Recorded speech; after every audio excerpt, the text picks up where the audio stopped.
البدع والأهواء، أهل البدع العقائدية وأهل البدع السياسية.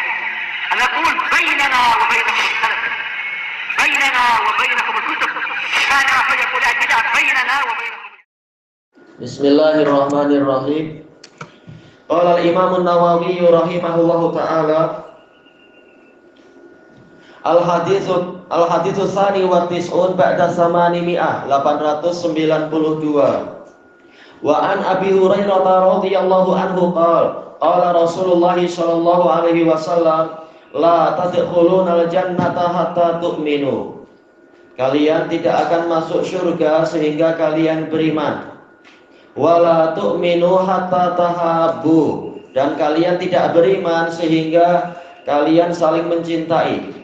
Awala adullukum ala syai'in idza fa'altumuhu tahabbtum. Maukah kalian untuk aku tunjukkan kepada kalian sesuatu yang apabila kalian mengerjakannya kalian menjadi saling cinta? Afsus salama bainakum, tebarkanlah salam di antara kalian. Dalam ini riwayat Muslim. Dalam riwayat yang lain Nabi bersumpah, walladzi nafsi biyadih la tadkhulul jannata hatta tu'minu. Baik.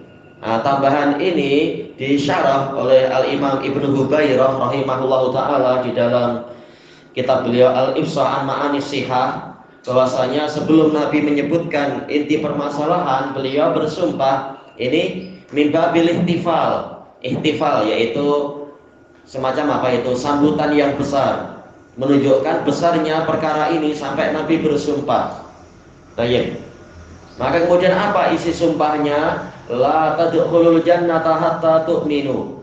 Kalian tidak akan masuk surga sehingga kalian beriman. Dalam riwayat yang lain tanpa ada nun, tanpa ada subutun nun. Dan memang Imam Nawawi mengatakan boleh dihapuskannya nun tanpa ada penasab, tanpa ada penjazm, itu boleh. Yang penting orang memahami maknanya, tidak menyangka ini sebagai pola pelarangan ke apa. Karena hakikatnya ini khobar saja. Baik. Yaitu kalian tidak akan masuk surga sehingga kalian beriman. Kata Al-Imam Ibnu Hubairah. Kenapa? Ma'ruf di dalam hadis yang lain, hadis Abi Hurairah, demikian pula hadis yang kalau tidak salah hadisnya siapa itu, Sahal bin Sa'ad As-Sa'idi. Rasulullah SAW bersabda, la yadkhulul jannata illa nafs, la tadkhulul jannata illa nafsun mu'minah, wa fi riwayah nafsun muslimah. Tidak akan masuk surga kecuali jiwa yang mukmin atau jiwa yang muslim. Dalam riwayat yang lain, la yadkhulul jannata illa mu'minun. Tidak akan masuk surga kecuali orang-orang yang beriman. Dalam riwayat yang lain dari Abi Hurairah, illa muslimun. Tidak akan masuk surga kecuali orang-orang muslim. Karena orang kafir jelas diharamkan untuk masuk ke dalam surga. Baik. Kalau begitu, bagaimana agar mencapai keimanan yang benar? Qal wala tu'minu, takdirnya apa? Wala tu'minuna asalnya, karena ini khabar. Baik. Nun rafa'nya dihapus. Jawazan. Wala tu'minu hatta tahabbu, dan kalian tidak beriman sehingga kalian saling mencintai. Dijelaskan oleh Al-Qadhi Iyad rahimahullahu taala, maksudnya la tu'minu di sini yaitu la tu'minu imanan kamilan. Kalian tidak beriman dengan keimanan yang sempurna, atau kalian belum berhak untuk mendapatkan karakter keimanan yang hakiki. Bukan berarti kalau tidak saling cinta berarti kafir, bukan, tetapi keimanan yang hakiki, keimanan yang sejati, kalian belum mendapatkan itu hatta tahabbu, sehingga kalian saling mencintai. Karena kita tahu di antara karakter iman yang terkuat adalah apa? Al-hubbu fillah wal bughdhu fillah, cinta dan benci karena Allah. Sebagaimana dalam hadis Abi Darda dan juga yang lainnya, menunjukkan kalau kecintaannya tidak benar, maka keimanannya juga mengalami kerusakan sesuai dengan kadarnya. Nah, kalau orang itu adalah mukmin, setia kepada Allah dan Rasulnya, kemudian ternyata tidak dicintai, berarti orang yang tidak mencintainya ini keimanannya mengalami kerusakan. Makanya Rasulullah mengatakan, al-ansar la yuhibbuhum illa mu'min wa la yubghiduhum illa munafiq. Orang-orang Ansor tidak ada yang mencintai mereka kecuali mukmin, dan tidak ada yang membenci mereka kecuali munafik. Kenapa? Dijelaskan oleh Imam Ibnul Qayyim rahimahullahu taala di dalam kitab beliau Al-Intisar itu, Al-Kafiyah wa Syafiyah fil Intisari li ahli sunnah. Imam Ibnul Qayyim mengatakan karena orang-orang Ansar mereka telah membuktikan iman mereka dengan menolong Allah dan Rasulnya dan menolong para muhajirin. Maka karakter yang sebagus ini kalau dibenci, menunjukkan yang membenci inilah yang keimanannya rusak. Yang mencintai mereka berarti keimanannya benar. Baik. Kesimpulannya apa? Yaitu orang yang telah membuktikan keimanannya mestinya dia dicintai, bukan malah dibenci. Nah, kalau kaum mukminin tidak saling mencintai padahal mereka adalah mukminin, telah membuktikan keimanannya, berarti orang yang tidak mencintai tadi keimanannya mengalami kerusakan, bukan langsung kafir tapi sesuai dengan kadarnya. Baik. Kemudian Nabi memberikan jalan agar terbentuk saling cinta. Awala adullukum ala syai'in idza fa'altumuhu tahabbtum. Maukah kalian untuk aku tunjuki kepada suatu perkara yang jika kalian mengerjakannya kalian saling mencintai? Afsus salama bainakum. Tebarkan salam di antara kalian.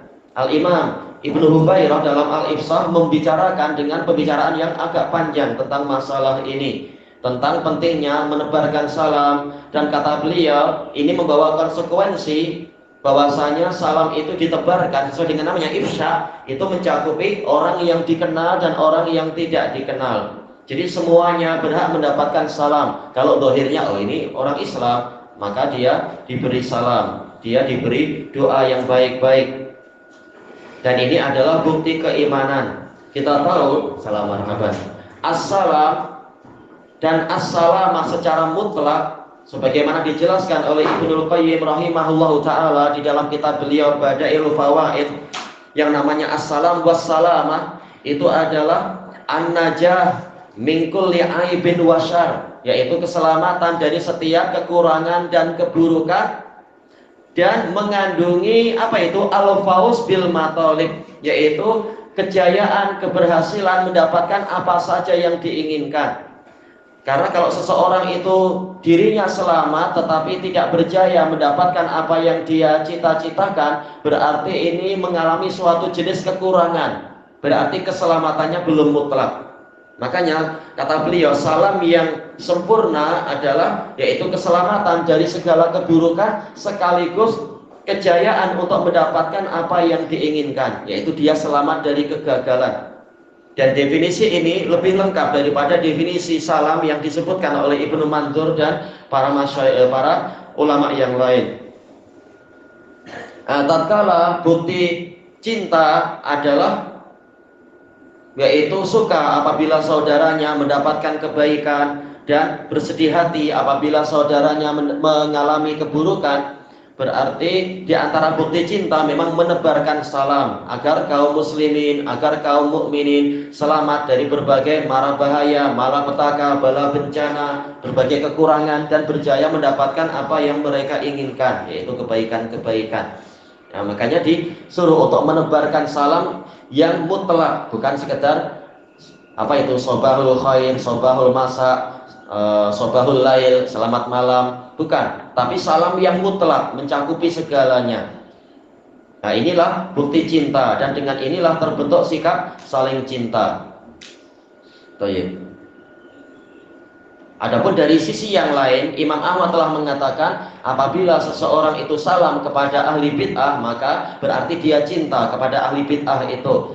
Padahal kita diwajibkan untuk membenci ahli bid'ah, membenci orang yang lancang, yang berpandai-pandai melakukan sesuatu yang tidak disyariatkan di dalam agama Allah. Beliau berdalilkan dengan hadis ini, karena salam itu akan mendatangkan rasa cinta. Baik. Makanya Nabi melarang untuk salam kepada 3 sahabat yang tengah diboikot. Bukan karena mereka bukan mukmin, tetapi karena mereka melakukan sesuatu yang bertentangan dengan karakter iman, dan mereka sudah bertaubat. Adapun yang belum bertaubat tentunya lebih layak untuk mendapatkan itu. Baik. Dan dari hadis ini kita mendapatkan faidah sebagaimana dijelaskan oleh sebagian pensyarah bahwasanya untuk masuk ke dalam surga itu memang memerlukan adanya bukti-bukti, yaitu memerlukan syarat. Syaratnya adalah dia orang mukmin. Demikian pula iman itu menuntut adanya amalan. Makanya wajib untuk saling mencintai amalan hati, dan amalan hati itu dibuktikan dengan amalan anggota badan, yaitu saling menebarkan salam. Tidak seperti budaya-budaya apa itu istilahnya, budaya perkotaan, budaya hedonis, budaya anania, egoisme.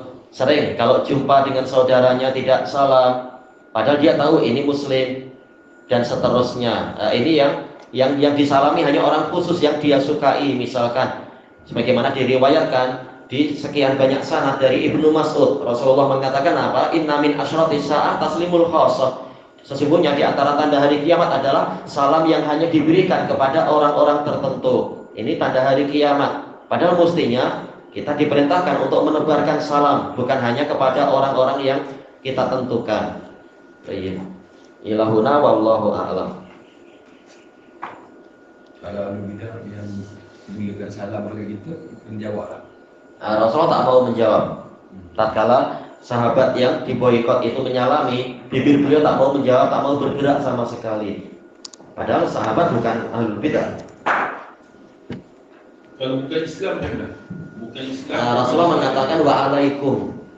Ya, idza sallama alaikum ahlul kitab faqulu wa'alaikum. Tidak dilengkapi waalaikumsalam, tapi wa'alaikum. Bukankah orang kafir itu lebih parah dosanya, hukumannya daripada orang mubtadi' muslim? Memang, tetapi ini dalam rangka apa? Mendidik dia dan mengajari dia untuk tidak melakukan sesuatu yang merusak Islam. Orang kafir ma'ruf, memang mereka ma'ruf, mereka bukan muslim. Tapi kalau yang membuat kekacauan orang di dalam Islam sendiri, memang akhirnya dia layak mendapatkan hukuman. Kalau berkata tu Yahudi bagi salam pada Nabi As-Sam. Ya, assalamualaikum, ya hadis Aisyah. Itu kita jawab juga. Nabi ketika Aisyah menjawab waalaikumsalam wal la'nah, Rasulullah mengatakan mahlan ya Aisyah, tenang wahai Aisyah, apakah engkau melihat bahwasanya saya ini bukanlah orang yang fahash dan seterusnya? Rasulullah menanya, Aisyah mengatakan, wahai Rasulullah, apa Anda tidak dengar tentang salam dia tadi itu, salam yang buruk? Maka Rasulullah mengatakan, aku sudah menjawab waalaikum. Iya, yustajabu lana wa la yustajabu lakum. Doa kita dikabulkan, doa mereka tidak dikabulkan. Jadi mereka yang kena nanti. Jadi tidak dijawab dengan waalaikumsalam wal la'nah. Wallahu a'lam.